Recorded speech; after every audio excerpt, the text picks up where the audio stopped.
What's going on, you guys? Petplatypus here, and it's time for another double review of Young Justice. Okay, I can already feel it in my face area that I probably look like shit. I do apologize, I'm just recording this really early in the morning, so I'm tired. But, I gotta do it now because I have a kind of busy day, so... Yeah. Young Justice, Episode 8, Downtime, I believe it was called. I'll talk about what I wanted this episode to be in a second, but first I'll just talk about the episode itself. Aqualad, kind of spontaneously out of nowhere, misses the ocean and misses Atlantis and isn't sure if he wants to go back and stay there forever. And pretty big decision, kind of just out of nowhere, which is kind of weird for this show with its really good setup and writing. But he goes there and he meets up with like his old girlfriend, and he meets up with Aquaman. And it's cool. Atlantis has a really cool design, and I like the magic that they can use. We see a little bit more of the magic. We've already seen him make weapons out of water and use a little bit of electricity, but we see that even more in depth with these other characters. I believe that was Sasuke, Yuri Lowenthal playing his friend, I think. I'm not sure. It sounded a lot like him. That was kind of funny. But yeah, it was just kind of cool to see them just kind of chill, and, you know, they told the story about how he became Aqualad with this kind of cool artistic thing with this little squid guy. That was pretty cool. I liked that his girlfriend moved on to somebody else, because it's kind of, you know, it's very realistic that way, and I like that they spoke their own language. Kind of weird that they spoke their own language in some scenes and not others, but, you know, it's a cartoon. You don't want to alienate kids with having them speak some weird language with subtitles, so... Yeah, even though it's culture, you know, again, fuck, no, bad, culture bad, no culture. But anyways, but we see the other characters too having downtime. We see Megan and Superboy just kind of fucking around in the kitchen making food. It was very funny. That was actually a really funny scene. We saw Wally with his family, which I don't know if they've said that he is a relative of Flash, but I guess he is a relative. Yeah, and I think we saw... Who else did we see? We saw a little bit of Artemis. She was with her mom, and I guess her mom is in a wheelchair, and she's going to the Gotham school. And we saw everybody. We saw Robin, too. He's a little pissed off about the whole leadership thing, and... yeah, it's cool to see all these characters and kind of just doing their thing in their downtime, and that's what I was hoping the episode was going to be. Because we have, like, the Black Manta plotline, where he shows up and tries to steal this thing... And they have this big fight, and we see the Queen of Atlantis throw down with this giant fucking water octopus and shit, and it's awesome.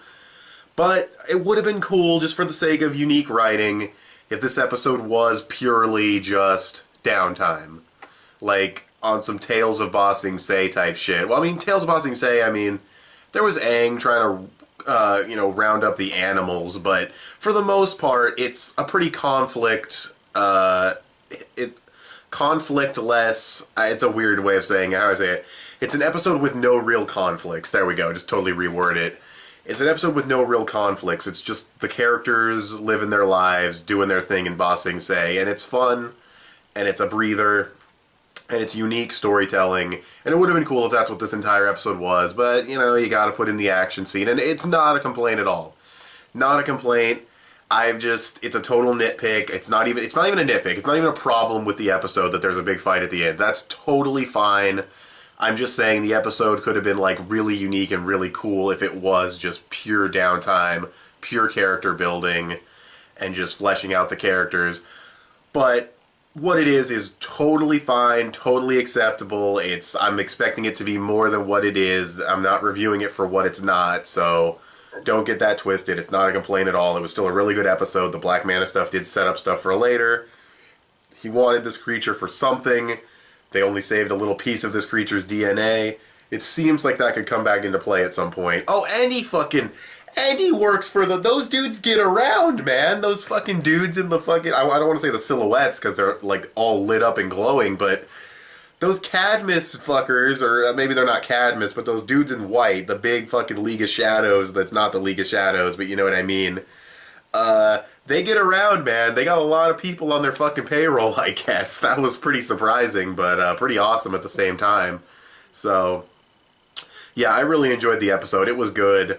I'm just saying that if they had taken it in a different direction, I would have applauded the unique idea, but doesn't matter. They didn't take it in that direction, and I'm not going to complain about that. So, yeah, that's pretty much all I have to say about this one, though. It was a really good episode, and I guess I'll just move on to episode 9. So, episode 9. This episode was... I got Netflix right over here. What the fuck? Bereft, I guess? I don't know how to pronounce that one. I guess that's the location they were in. I'm not sure what that means, but it's a memory loss episode, but I think it was handled pretty well. I liked the concepts. You know, you get a little bit of Artemis, not too much, but little hints to maybe her past or what she's really doing there. You get the stuff with Superboy was very cool because, you know, 6 months ago he had no memory, so he's just in this like primal state. That was really, really cool. Wally was funny. I don't know if that has anything to do with the memory loss, but he was pretty funny. I really liked the they have bigger arrows joke with the tanks. But yeah, he was funny in this episode. I liked pretty much every character interacting off of each other with, you know, having no memory. You know, like Robin and Wally still know each other, but they don't remember the Young Justice team. I liked Aqualad only speaking his own language. Megan was at first only speaking her language until she realized she was on Earth. And then she gathers everyone up and she's fixing the memories and everything, and she goes to rescue Superboy, and she has that mental battle with the Simon Says motherfucker. And that was kind of creative and cool, seeing inside the mind. And her teaming up with Superboy and everything. Anybody who like ships Superboy and fucking Miss Martian or Megan or whatever the fuck you want to call her probably liked this episode, I would say. But yeah, seeing all the memories for Superboy was cool. Kind of weird, like everyone else, they kind of just showed the mission. I'm guessing they all got their full memories back, but they only kind of just focused on the mission that Batman gave them, which is the mission they got at the end of the Downtime episode, which I think is pretty cool. Way of tying those in. Like, not exactly like a two-parter, but just kind of tying the two episodes together, forming more of like a continuity. That's really, really cool. And, yeah. I'm trying to think, not too much else to say. But yeah, with Superboy, though, she shows him, like, everything, and it goes on for, like, 30 seconds. With the others, it was like, here's the mission, and we just assume you got the rest of your memories back.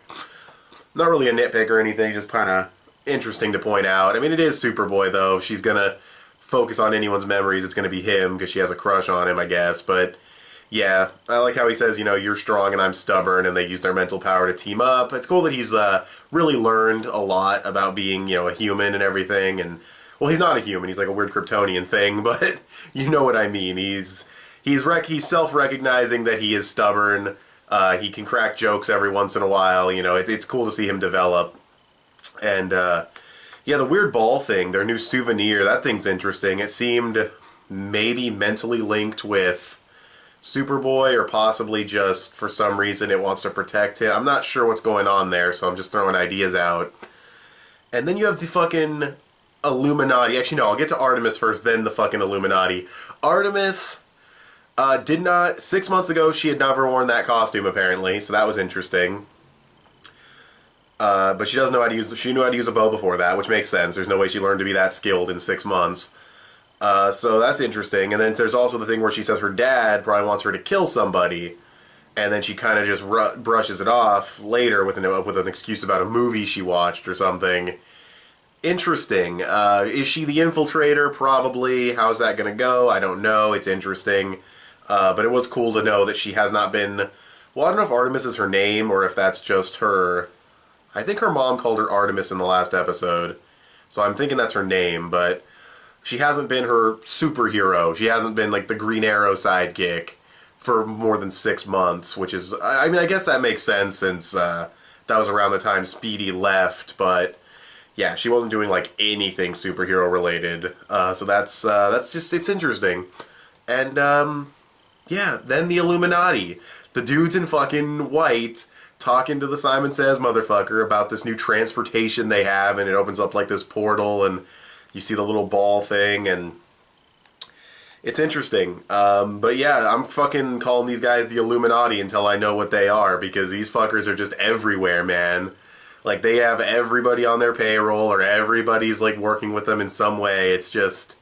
It's crazy, it's cool, but it's not every single episode. It's most episodes, it seems like, but not every single episode. So it's interesting when I do see them. But yeah, I don't really have much else to say about this episode. It was pretty enjoyable. It had good funny moments. It had good, interesting moments here and there. I wanted to know why they were there, what happened with their memories and everything. And Simon Says Guy had a cool design, and the mental battle was kind of creative and cool. So, yeah, animation was great, especially Superboy fighting the tanks. There was something really funny and badass about seeing Superboy just Hulk out on the tanks. I don't know why I found it funny. It just put a smile on my face just seeing him go berserk and tear the tanks apart and get blasted with missiles. It was really fun. It was a really fun action scene. I think that's what it is. So, yeah, I really enjoyed this one. I didn't give a rating for the last episode or this one yet. The last episode, I'd give a solid 7 out of 10. It was a good episode. It wasn't. I couldn't get too invested in Aqualad's, problem of wanting to stay in Atlantis and everything, or going back to Earth and living there, because it kind of came out of nowhere. He hasn't really mentioned this homesick attitude before. We didn't know about the girlfriend, so it was kind of hard to get invested in that stuff, but it was still a good episode overall. It was still very well executed. I liked the water fighting choreography. They took water physics and kept them in mind while doing the fight choreography. So it was really cool from, in that aspect. But solid 7, good episode of Young Justice. Definitely liked this one more. This was definitely a very good episode. The Artemis hints, showing those Illuminati guys again, but, at the end of the other one with Black Manta, it was just kind of like, oh yeah, it won't fuck up our plan or anything. They didn't really give us anything. With this one, they kind of gave us a little more with that portal thing. So that was really cool. A couple other things they said were kind of interesting as well. So I give that a leg up compared to the last episode. The Artemis stuff, it was really, really fun. I liked the mystery of how they got there. Memories taken away, so yeah, I mean the reveal isn't anything special. It's just this guy did it to them. I like how he did it through the whole mental link, though. That was cool, because they were all mentally linked. When he did it to Megan, it affected everybody.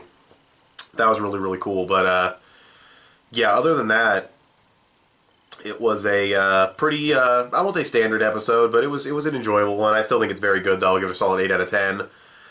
But that's pretty much all I have to say. So, what did you guys think of these episodes of Young Justice? If you've seen them, you can tell me in the comment section below. You can follow me on Instagram or add me on PSN. I'm petplatypus on both. Giving this video a thumbs up or sharing it on social media would help me out a lot, so do that. Subscribe if you haven't already, if you like what you've seen here. And I want to thank you guys for watching, and I'll talk to you guys later. Bye.